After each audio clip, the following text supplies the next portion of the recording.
The News Line. Hello and welcome back to People's TV.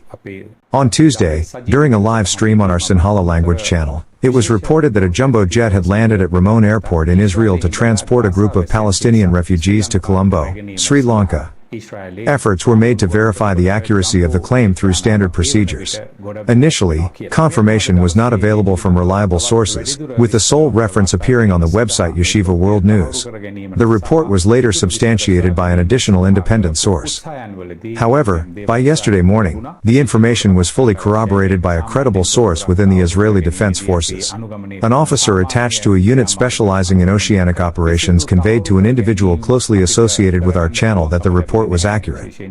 She further stated that 40,000 Palestinian refugees are scheduled to be resettled across Europe and several other countries. Of this total, 2,000 refugees are expected to be relocated to Sri Lanka. The aforementioned jumbo jet has been designated to transport the first group of refugees to both the United Arab Emirates and Sri Lanka. While the exact breakdown of how many will arrive in each country during this initial stage remains unclear, it has been confirmed that this marks the first phase of the operation. It must be emphasized that the responsibility for addressing this situation rests with the government. Our role is limited to reporting. The relevant authorities are obligated to provide clear and timely information to the public. We strongly urge the government not to withhold these details, as any attempt at concealment may lead to consequences the entire nation could regret in the future. In the meantime, it is important to carefully examine the identity of those now referred to as Palestinians. While they identify themselves under this designation, their origins trace primarily to Egypt and Syria. Historically, the term Palestinian was used in reference to Jews prior to the establishment of the State of Israel in 1948. Following Israel's creation, Jews became citizens of the new state, while Arab immigrants from Egypt and Syria who had been residing in the designated territory began identifying themselves as Palestinians. From this perspective, the responsibility of accommodating these refugees should lie with Egypt and Syria. However, Egypt has already deployed 40,000 soldiers along its border to prevent entry, signaling its unwillingness to take them in.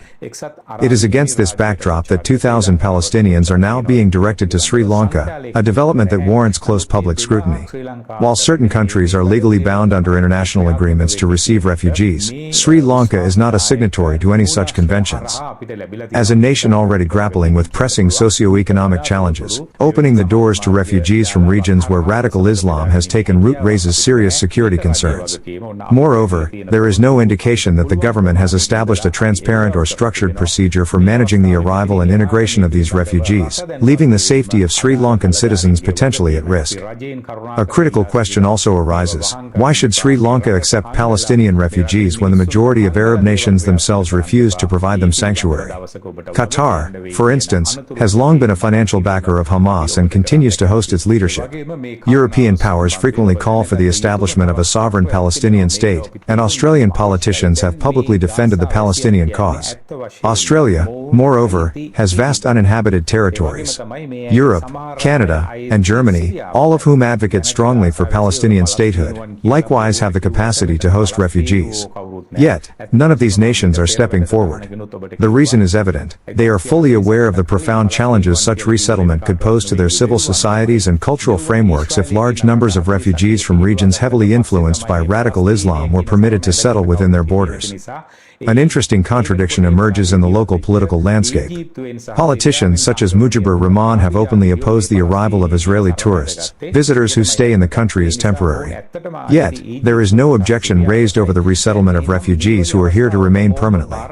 This stance echoes the precedent set with the Rohingya crisis, when significant areas of forest land were cleared to create settlements, resulting in lasting environmental and social consequences. We also call on the government to investigate claims that nations accepting these refugees are being rewarded with financial incentives amounting to millions of dollars. The Sri Lankan public deserves full transparency. Authorities must clearly disclose whether any such benefits have been promised to Sri Lanka in exchange for accepting refugees from Gaza, and if so, on what terms.